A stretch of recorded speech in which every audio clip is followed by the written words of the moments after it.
Et on se retrouve aujourd'hui sur un BTC face au dollar qui s'écroule entre guillemets, qui a atteint de nouveau, sauf erreur de ma part, mais les 11 100 dollars pratiquement. Donc clairement, on va analyser ceci. Également, on m'a dit dans les commentaires que je faisais moins de rétrospective et donc que c'était bienvenu en fait que j'en fasse. Donc on va faire ensemble une rétrospective très rapide. On retourne pour ce faire sur une vidéo précédente qui voyait tout simplement le plan déroulé depuis le 22 août. Alors il n'y a pas si longtemps, il y a 3 jours seulement. On agrandit également le plan ensemble et donc on voyait ce fameux petit rebond avant malheureusement bien de retrouver ce sommet de 2. Et je dis malheureusement oui ou non, tout dépend du sens dans lequel on est pour le trade, mais par après un retracement baissier pour retrouver un bas de 3. Pour le moment, on a bel et bien retrouvé cette hausse avec différents paliers. On n'a pas atteint les 12 000, on a atteint les 11 800 dollars encore une fois. Je vais voir avec les chiffres plus précis après, bien entendu. Et ensuite, tout simplement, on a craché entre guillemets. Et pour le moment, on est aux alentours ici à droite des 11 100 dollars. Maintenant, ça, c'était il y a 3 jours. On retourne bien entendu sur le graphique de maintenant. Ça a plutôt bien suivi en tout cas le plan. On va continuer le décompte et vous allez voir que pour ma part, de ce que je lis en tout cas, on n'a toujours pas fini bien la vague 3 ici. Et donc la baisse que l'on reconnaît actuellement, malgré un petit rebond qu'on pourrait retrouver tout de suite là dans les heures à venir, malgré tout, la baisse n'est malheureusement en tout cas pas finie pour cette 3 et donc on pourrait chuter plus fortement. On va regarder bien entendu ça dans cette vidéo de manière plus précise, mais juste après, vous le savez, encore toute cette petite intro. Et bonjour à tous, aujourd'hui très heureux de vous retrouver sur le BTC face au dollar. Vous le savez, après la petite intro, il y a toujours et encore les remerciements pour les personnes qui soutiennent la chaîne. Vous le savez, ça demande du temps d'enregistrement, de la pédagogie partagée et également de l'expérience. Enfin, peu importe, du partage également de plans de trading et également de scénarios. Tout cela me demande du temps et quelqu'un qui est récompensé pour le temps partagé, etc. c'est quelqu'un qui va continuer. Déjà 3 ans qu'on est ensemble, j'arrête pas de le répéter, mais c'est tellement important. Merci aux personnes qui font des donations. D'ailleurs, du coup, en fait, vous l'avez compris, vous pouvez remercier mon travail par donation. Et en plus de ça, ça fonctionne par palier, tout simplement. Et vers les premiers paliers de donation, en plus de cela, moi, à mon tour, je vous remercie pour le petit geste que vous faites, bien entendu. Et je vous envoie en contrepartie toutes les règles des lots en français. Je rappelle rapidement, j'ai écrit ce PDF de manière concise, en français, simple, pour que tout le monde puisse y accéder. Du débutant ou personne, en tout cas, les plus confirmées, toutes les règles s'y trouvent. Donc, tout le monde s'y retrouvera. L'objectif, c'est de ne pas se retrouver, encore une fois, je le rappelle, avec des encyclopédies en 12 volumes avec 400 pages dans chaque volume, voire même plus, pour faire semblant de faire un doctorat et ne rien comprendre. L'objectif, au contraire, c'est d'avoir tout synthétisé un maximum pour que le plus grand des débutants puisse se lancer également dans l'aventure et essayer en tout cas de faire des plans de trading comme moi je le fais à l'écran. Donc maintenant, assez de remerciements, la petite intro est faite et on part directement dans le vif du sujet. Alors c'est parti, on analyse ça. La hausse a bel et bien eu lieu. Par contre, dans l'analyse, en 15 minutes qu'on en avait fait, rien de grave, vous inquiétez pas. La personne qui a pris ce trade-là est gagnante d'office, donc là-dessus, il n'y a aucun souci. Mais on va quand même regarder la figure précédente qu'on avait analysée en 15 minutes. Le sommet de la 1, 2, 3, 4, 5 est propre, c'est-à-dire que le sommet de A qui avait été trouvé est propre. Malgré tout, par après, le temps où j'ai pas fait mes vidéos, parce que je vous le dis en ce moment, dans ma vie privée, je suis très pris, c'est vraiment pas une blague. Je suis débordé, donc désolé si je fais un peu moins de vidéos et que, bon voilà, c'est pas grave. Peu important que le plan se passe bien, qu'il n'y a pas d'update finalement à faire d'urgence, je me dis que vous regardez la vidéo et que vous savez où est-ce qu'on en est grossièrement. Mais c'est-à-dire qu'en fait, on a fait ici une flat. D'accord, donc une flat que je n'avais pas vue, d'accord, je n'avais pas vu étant donné que j'avais pas encore tout cet historique là, mais donc la B c'est bien terminé plus bas, d'accord, donc ici la sous-flat, je dois la dessiner, allez, pour les tout débutants qui ne comprennent même pas le terme flat, en fait c'est une figure qui ressemble, pour ceux qui ne savent pas du tout, à ceci. Alors là je l'ai dessiné en bleu. D'accord, je la dessine en bleu, mais elle ressemble ici. Je vais mettre en blanche, comme ça on comprend de quoi je parle. D'accord, donc ici ce qui est en A, B, C, flat. D'accord. Également, du coup, on peut céder des figures plus grandes, ou en tout cas des figures non, mais des time frames plus grandes pour voir tout simplement cette correction-là. On fait, vous le voyez bien, ici un plus bas. Là, je vais l'entourer. D'accord, un plus bas ici, qui confirme le bas de notre B. D'accord, ici clairement. Donc ici, pour ma part, up, up, up, flat.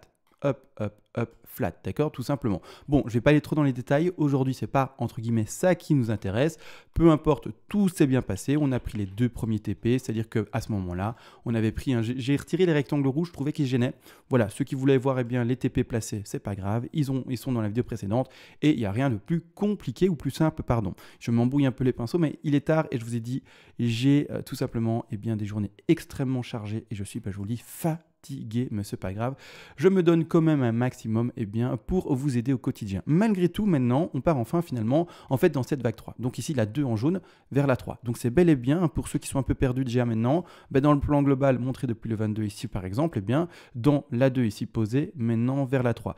Je rappelle, pour descendre de cette 2 vers cette 3, donc finalement dans cette vague 3, en termes d'ending diagonale, ceux qui ne comprennent pas ce que c'est une ending, qui se disent la 4 ici transperce par exemple le sommet de 1, c'est des choses qui ne sont pas possibles, ce sont des règles extrêmement simples que vous ne connaissez finalement uniquement ça. Il y a des règles beaucoup plus complexes, vraiment beaucoup plus sophistiquées qui existent, et par exemple ici, on a devant les yeux une ending diagonale, donc tout à fait normal que la 4 retransperce le sommet de 1. D'accord, attention, si vous pensez tout savoir, je vous le dis tout de suite, vous y connaissez finalement maintenant, peut-être sûrement finalement que la surface des Elliott Wave. Malgré tout, ici, la 2 vers la 3, je vous le dis, ça doit descendre en ABC, comme ici, d'accord, ici en 3 vagues, donc A, B, C, on monte en A, B, C, je retire celle-ci, la soufflate en blanche, elle ne m'intéresse pas, hop, elle fait trop de choses à l'écran, et la même chose ici, je dois descendre également pour retrouver ce bas de 3 en ABC, ça, rien de complexe, je dois descendre du coup, et je vais mettre en bleu, d'accord, en bleu assez épais, comme ça on le distingue également, donc ici en A, d'accord, en B, en C, je dois retrouver une ABC. Alors, je vais zoomer en 15 minutes, je vous le dis tout de suite, pour ma part ici, je suis encore une fois seulement d'ailleurs dans 5 vagues baissières. Donc on ne serait en train de dessiner finalement que la base, ou en tout cas le début de la A. Je m'attends du coup, il faut le comprendre, dans les heures à venir, dans les jours à venir, mais pas non plus 8 jours, d'accord, je vais dire vraiment 1 jour, 2 jours, à un rebond qui va chercher un sommet de B. Je vais également expliquer après les maximums de cette B-là. Dès qu'on cassera ce maximum-là, on ne sera plus dans une ending, et donc du coup ça sera trade à clôturer. Ou puis même pas forcément, vu qu'ici il y a un long potentiellement à prendre, ou également un short à prendre, et donc je donnerai les invalidations, et donc les niveaux où il ne faudra plus prendre de short, d'accord? Donc je vais montrer ça bien entendu. C'est-à-dire que là, par après, j'attends une seconde vague de baisse, et ensuite je validerai ma 3. Pour le moment, valider ma 3, maintenant, je n'y parviens pas, d'accord, je n'y parviens pas. Je lis sur le récit ici une vague, donc ici vraiment une lecture de récit vraiment linéaire, aucun changement de tendance réel. Après, je vais montrer avec les Fibos en 15 minutes, on est en horaire, je vais passer après en 15 minutes pour montrer ça également. Comme apparemment la time frame courte, c'est-à-dire petite, est intéressante également, je vais reprendre, ou en tout cas, je vais essayer de reprendre ce travail plus précis. Malgré tout, maintenant, pour le moment, je n'en lis que 5, d'accord? Première A installée, d'accord? Donc maintenant, comme dit, on va zoomer et on va regarder, tout simplement, cette affaire-ci en 15 minutes. En 15 minutes, tout simplement, hop, on zoome.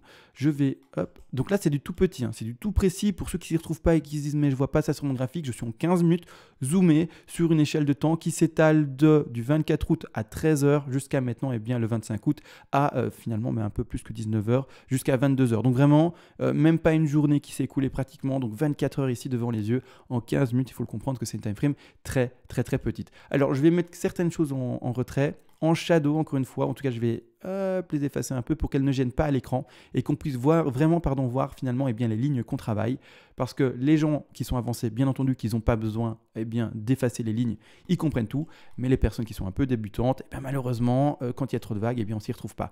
Donc pour descendre de là, tout simplement A, jusqu'ici, finalement, de la racine en bleu, donc là où il y a le numéro 2, jusqu'à la barre en bas, il faut 5 vagues, d'accord? Et les 5 vagues, elles sont ici mises également, elles sont également en retrait, je vais maintenant les mettre en visible, elles sont là, d'accord? Donc pour le moment, j'en compte une, en leading diagonale ici, d'accord? Un rebond de 2, ensuite je vois une 3, une 4 et une 5. Et attention, normalement une 5 qui d'ailleurs n'est peut-être pas finie.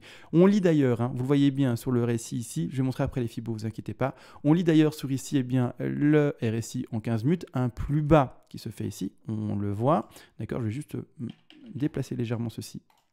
Comme ça, vous pouvez le lire, d'accord? Ici, on fait un plus bas, alors qu'à droite, vous voyez bien qu'on n'en fait pas. On n'en fait pas, au contraire, on dessine des divergences, étonné que, comme vous le voyez ici, on fait toujours des plus bas sur le cours, alors que tout simplement, sur le récit, on n'en fait pas. Donc ici, il y a déjà une divergence, il faut le comprendre. À partir de ce moment-là, l'objectif serait de réussir à trouver le bas de 5. Assez compliqué, on va regarder ensemble tout simplement. Maintenant, pour céder tout simplement, visuellement, ça doit être compliqué. Maintenant, on a d'autres outils également, et surtout les Fibonacci, c'est-à-dire que tout simplement, je reprends ma racine, je pose mon Fibo, d'accord, ici à ma 1, toute petite 1 indiquée ici en blanche. Je vais à mon sommet de 2. Je vais regarder tout simplement l'objectif qui a été cherché notre 3. Je rappelle d'ailleurs tous les objectifs de 3, classiques et les plus rares également. Les classiques sont à 161,8% de Fibonacci, 261,8% de Fibonacci, 423,6% de Fibonacci. Et de manière plus rare, on a les 200 et les 361,8% de Fibonacci. C'est-à-dire qu'ici, de manière plus rare, on s'est arrêté, vous le voyez bien, sur les 200% de Fibonacci Fibonacci. Dans un trade, ce n'est pas normalement un TP qu'il faudra privilégier, mais malgré tout, il faut le savoir, les 200 sont également possibles. On s'arrête là, on fait bel et bien un RSI avec un plus bas, une divergence par après, un rebond pour la quête qui ne transperce pas, attention, le sommet de la 2 sur le RSI ici tout simplement, d'accord, ça se joue à très peu, mais on ne les dépasse pas, et par après, eh bien, on a notre dernier retracement de 5, d'accord, tout simplement. C'est-à-dire que mon RSI ici, ou pas mon RSI, pardon, mais pardon, mon Fibo d'extension, je vais le déplacer à mon sommet de 4, et par après, je regarde ses objectifs. Il faut savoir que déjà, dans ce contexte-là, les objectifs d'une 5 classique avec extension sur 3, c'est-à-dire qui dépasse les 161,8% de Fibonacci, les objectifs d'une 5 sont également, tout simplement, les 100, les 161,8 et les 261,8% de Fibonacci. Donc, je vais juste leur mettre un petit rectangle pour que vous voyez, bien entendu, les objectifs classiques. Et vous allez voir que déjà là maintenant, l'intention baissière que l'on retrouve sur le BTC, donc finalement, eh bien, la vague baissière qu'on a eue maintenant, est assez forte. D'accord? Donc ici, premier rectangle d'objectif, donc de TP pour le rachat du short qui avait peut-être été tout simplement ouvert de votre côté. Donc il fallait mettre un TP ici, en l'occurrence, pardon, au 100% de Fibonacci, donc au prix des 11 536. Je montre vraiment comment est-ce que ça fonctionne hein, pour ceux qui auraient fait un short à ce moment-là ou quoi que ce soit, j'en sais rien. Peu importe. On retrouve également les 161,8. On retrouve également tout simplement les par après 261,8 et regardez, on les a déplacés, dépassés de manière, oui j'ai du mal, allègrement, ça ne se dit pas, mais bref, vous l'avez compris, on les a fortement dépassés sans faire attention finalement à nos petits objectifs. Là maintenant, ce qui est intéressant, c'est de parvenir à sous-décompter cette vague-là. Alors c'est assez compliqué, je vous le dis tout de suite, même en quart d'heure, je me demande si j'ai la bonne time frame. Donc ici je me demande même si on ne ferait pas, non. J'ai du mal. Je vous le dis, même en quart d'heure, pour analyser ça, il faudrait passer en 5 minutes ou des choses comme ça. Je vous le dis, là, ça devient casse-tête. Sachez-le, vraiment. Quand on a l'extension, je rappelle, si par exemple, il y a des gens qui sont maintenant en short, je rappelle comment est-ce que ça se passe. Vous prenez tous les TP, d'accord? Vous prenez tous les TP, le 1, le 2 et le 3, en tout cas, si vous avez réussi à les prendre.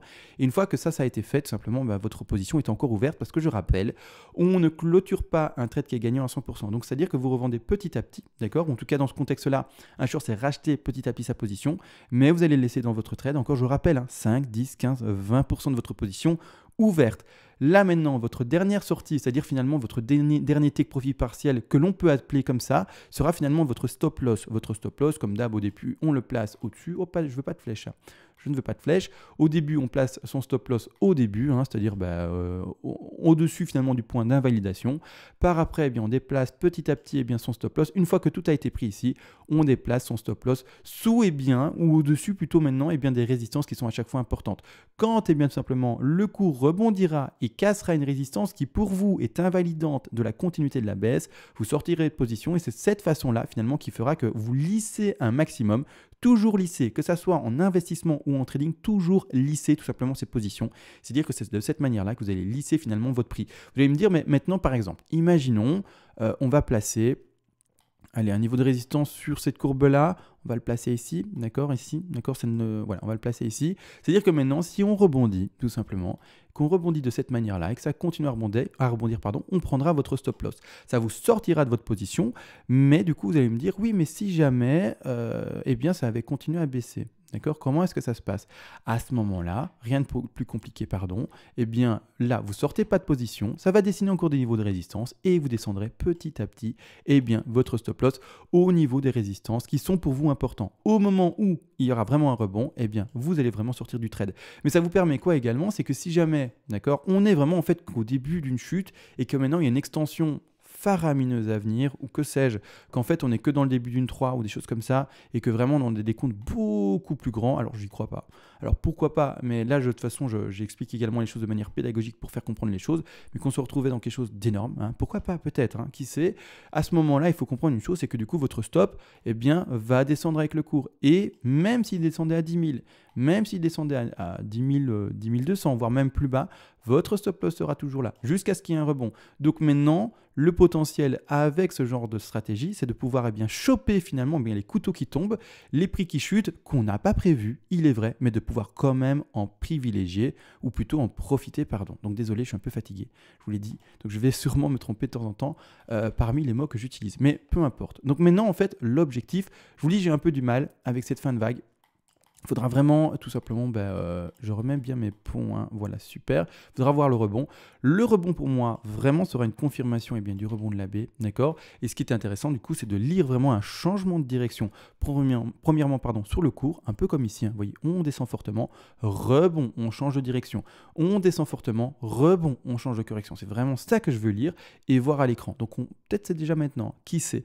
Malgré tout, là, maintenant, sans affirmer qu'on est sur le bas, donc sans donner maintenant réellement une position de long, à vous de voir si vous voulez l'ouvrir. Moi, je vous le dis, je ne vais pas me casser la tête là maintenant, surtout qu'il y a une extension sur 5. Je ne vais pas me casser la tête. En 5 minutes, c'est déjà assez compliqué. En 15 minutes, je vous le dis, c'est déjà une time frame très petite. Si vraiment vous voulez vous cramer le cerveau, les neurones, vous êtes libre de le faire. Pour ma part, je vous le dis, voilà, je fais du swing de toute façon, vous le savez très bien, en semaine et voire même en mois. Et donc, c'est vraiment ici que du travail pédagogique pour vous que je développe et pas du tout pour moi finalement. C'est vraiment pas pour moi là, c'est vraiment juste et uniquement pour vous. C'est-à-dire qu'on va juste ensemble spéculer, d'accord? Je n'affirme pas qu'il est là, mais on spécule ensemble que la vague serait potentiellement finie ici, d'accord? Je fais ça encore une fois et toujours pour vous expliquer un maximum les choses. Il nous faut un rebond, d'accord? Ce rebond, attention, ne pourra pas redépasser premièrement la racine, hein, ici de la 2. Je vais mettre en plus épaisse comme ça on le voit. Ça c'est clair, hein, elle ne peut pas repasser au-dessus de ça. Certains, quand on passe au-dessus de ça, c'est sûr, c'est certain, c'est net, on n'est plus dans une ending, il y a un autre décompte, il y a quelque chose, peu importe, on se repositionne pour ses plans de trade, etc. D'accord? Ça, c'est certain. Le cours ne peut pas donc rebondir si fortement et casser ce sommet-là. Malgré tout, on peut être plus précis également et même développer un Fibo, l'installer, d'accord? On va installer le Fibo ensemble, si vraiment vous voyez le rebond, d'accord? La zone finalement maximum du rebond, maintenant par rapport au Fibo que l'on peut reconnaître, c'est même en dessous finalement, de manière moins forte finalement que la racine, hein, qui s'installe ici sur le cours, en tout cas sur la charte, donc le graphique de Bitfinex, eh bien aux alentours des 11 847. Non, on peut même être un peu plus précis, c'est-à-dire que normalement un sommet de B d'une zigzag ne dépasse pas les 85,4. Peu n'empêche, attention, frôler les 90, mais aller chercher cette zone des 85,4. Mais dès qu'en fait on dépassera les 90, donc c'est la ligne bleue, je suis désolé, c'est un peu caché ici avec toutes les bougies, mais la ligne bleue, ce sont les numéros 90, d'accord, c'est la zone Fibonacci 90, mais dès qu'on dépassera les 90, c'est fini. On arrête le décompte en zigzag, on est dans autre chose, on verra autre chose qu'une ending diagonale, on clôture ou pas son trade, qui sait si c'est un long, la même méthodologie avec le stop loss, etc.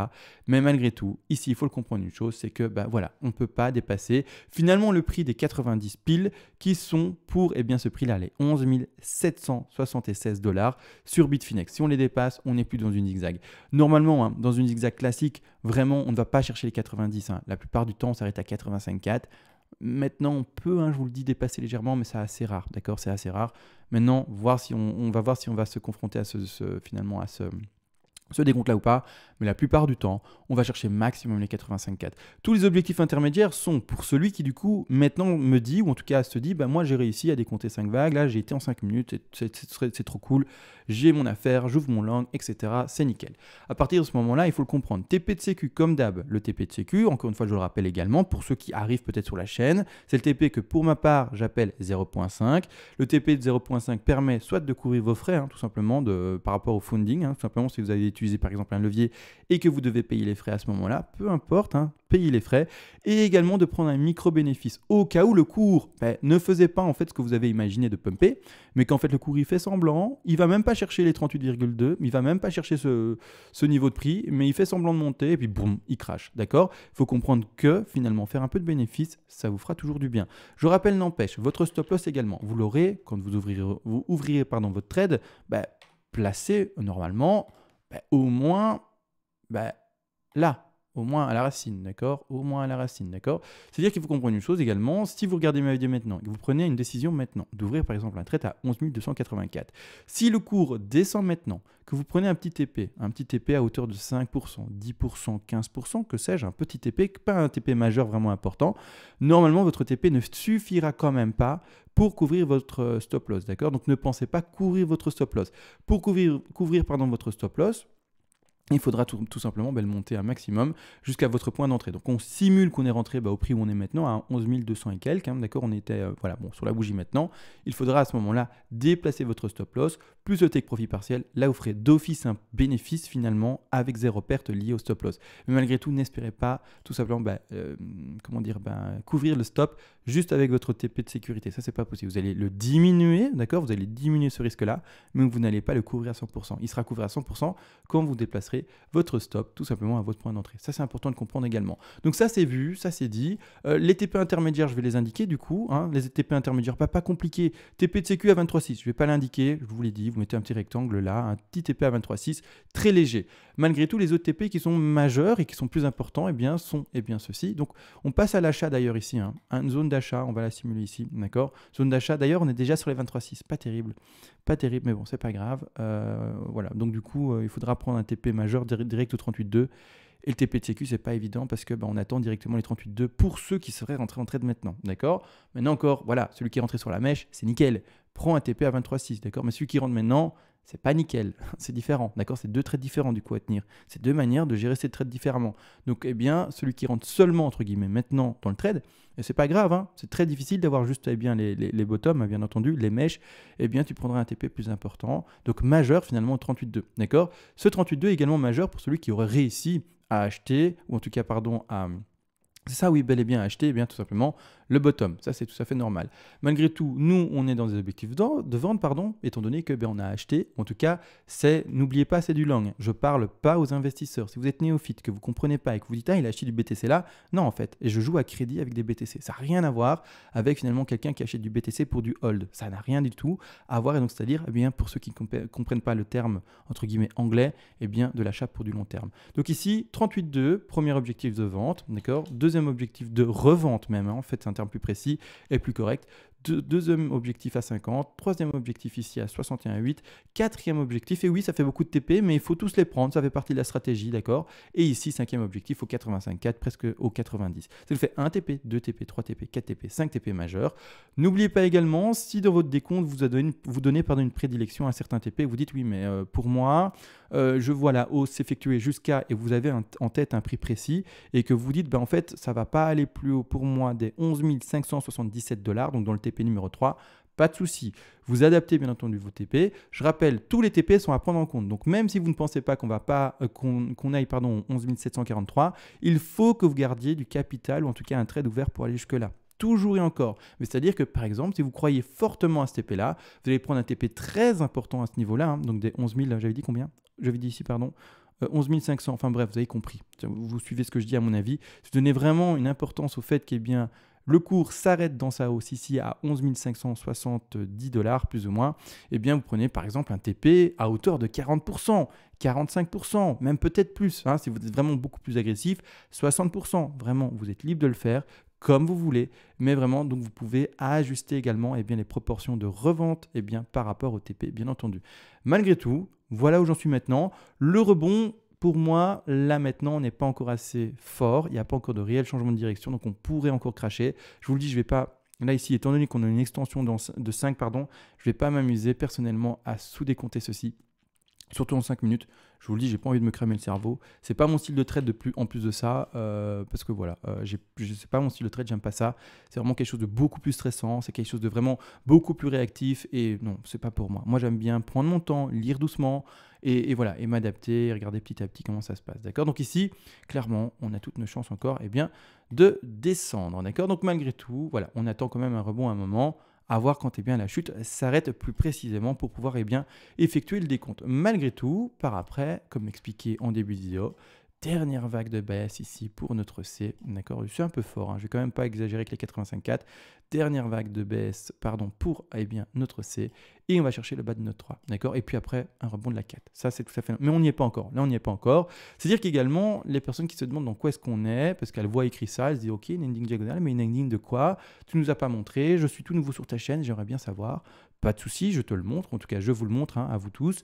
C'est-à-dire qu'en fait, on est pour ma part. Et vous allez voir que c'est assez amusant dans une ABC également en zigzag, en flat, qui a été chercher les 123, 127. Je vais également le remontrer par après. Je vais mettre certaines choses également en retrait. Parce que vous voyez, quand il y a trop de choses à l'écran, l'écran. Après, c'est illisible.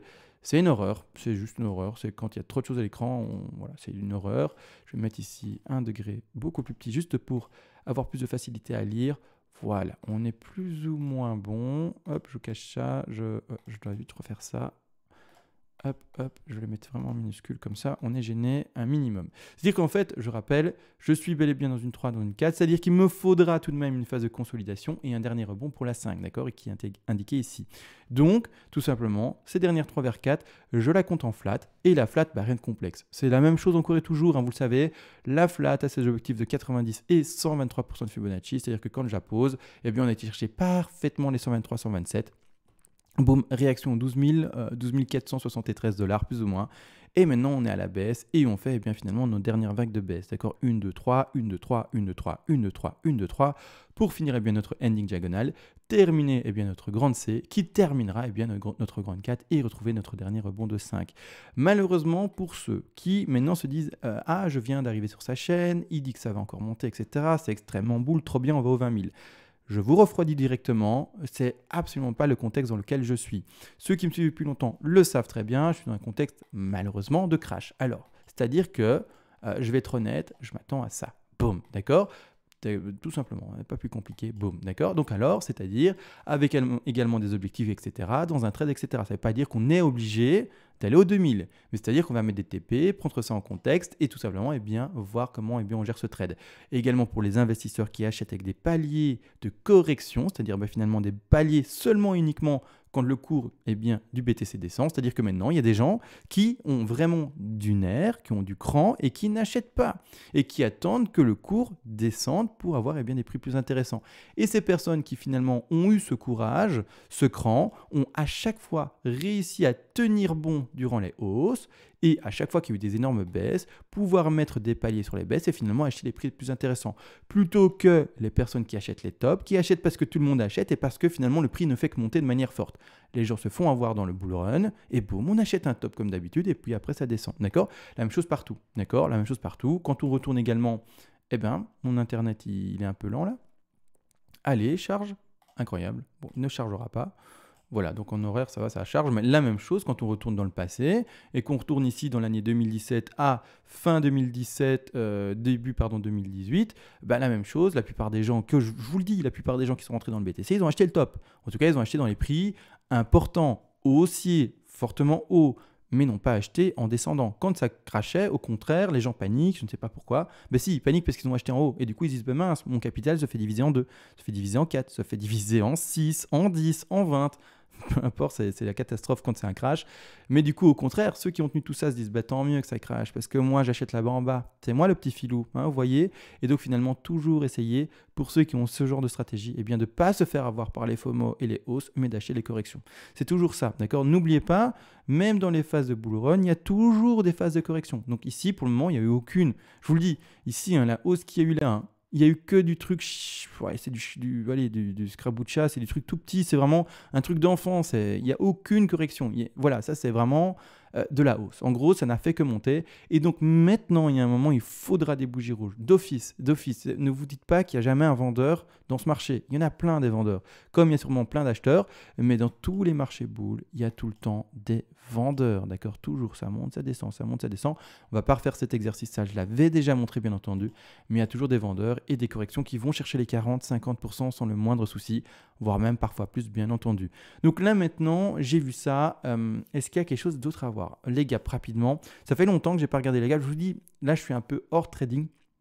Alors je le travaille, etc., mais je suis hors trading personnellement en ce moment parce que j'ai trop de choses à faire de mon côté de manière professionnelle. Je suis débordé. Voilà, comme ça vous savez, je suis débordé. Mais du coup ici il y a un petit gap. On le rappelle, le gap. Et d'ailleurs, j'ai pas mes dessins. Ah super, j'ai mes dessins. Il y a un petit gap ici. Je ne vois pas de gap ici. Alors peut-être qu'il y en a en 4 heures que je ne le vois du coup pas, mais je pense pas non plus. Je ne vois pas d'autres gaps ici. Là, il a été comblé. Je ne vois pas d'autres gaps. Donc ici, il y a un gap ici à 9000, d'accord ? Il faut être conscient de ça. Il y a un gap à 9825 $. Il devrait être comblé. Malgré tout, j'ai à voir s'il va être comblé vis-à-vis de ça, mais j'ai du mal. J'ai du mal, tout simplement, à cause du fait également qu'en fait, on est ici. Ah non, quoique. Mais ce serait quand même une 4 extrêmement puissante jusqu'au 9000. Ce serait vraiment une 4...